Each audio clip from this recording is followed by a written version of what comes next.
दोस्तों नमस्कार। आज हम विषाणुओं के इतिहास के बारे में बात करेंगे। विषाणु, जिसे अंग्रेजी में वायरस कहा जाता है, विषाणुओं की बनावट को देखने समझने से काफ़ी पहले ही वैज्ञानिकों ने इन्हें खोज लिया था। विषाणुओं की खोज की यह कहानी 19वीं सदी के अंत में शुरू हुई थी।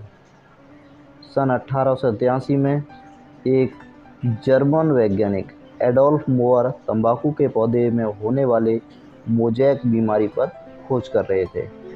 उन्होंने देखा कि इस रोग से प्रभावित पौधे की पत्तियों को अन्य सामान्य पौधे पर घिसने से यह रोग फैलता है। बाद में उन्होंने पत्तियों के रस से भी यही निष्कर्ष निकाला और कहा कि इस रोग के जीवाणु सामान्यतः असामान्य रूप से सूक्ष्म हैं, जो कि इन्हें सूक्ष्मदर्शी से भी देखा नहीं जा सकता है।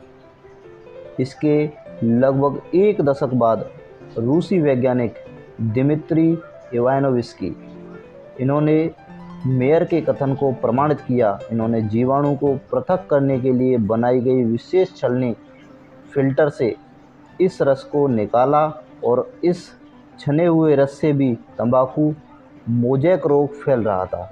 इवानोव्स्की का यह स्पष्ट मत था कि तंबाकू का मोज़ेक रोग अत्यंत सूक्ष्म जहरीले जीवाणुओं की ही देन है।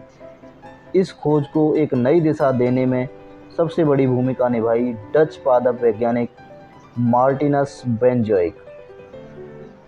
इन्होंने महत्वपूर्ण भूमिका तंबाकू मोज़ेक रोग पर सुव्यवस्थित प्रयोग करके निभाई। ये जीवाणुओं से भी सूक्ष्म जहरीले अणु हैं। दरअसल बेंजोइक ने भी यही सर्वप्रथम वायरस शब्द का प्रयोग किया था। ये रोगाणु केवल जीवित मेजबान कोशिका के अंदर ही नहीं, द्विगुण प्रजनन कर सकते हैं। इन रहस्यमय रोगाणुओं को अन्य सूक्ष्म जीवों की भांति प्रयोगशाला में संवर्धन माध्यम से विकसित नहीं किया जा सकता है। आज चाहे हमें इन सुझावों में कुछ भी विशेष न लगे, लेकिन उस समय ये विचार विषाणु विज्ञान के विकास की दिशा में मील का पत्थर माने गए। बेंजोइक के इन कथनों को सन 1935 में अमेरिका के वैज्ञानिक वेंडेल स्टैनले ने तंबाकू मोज़ेक विषाणु के कृत्रिम रवे यानी कि क्रिस्टल बनाकर और भी पुख्ता कर दिया था। तो दोस्तों, ये था वायरस यानी कि विषाणु का पूरा इतिहास।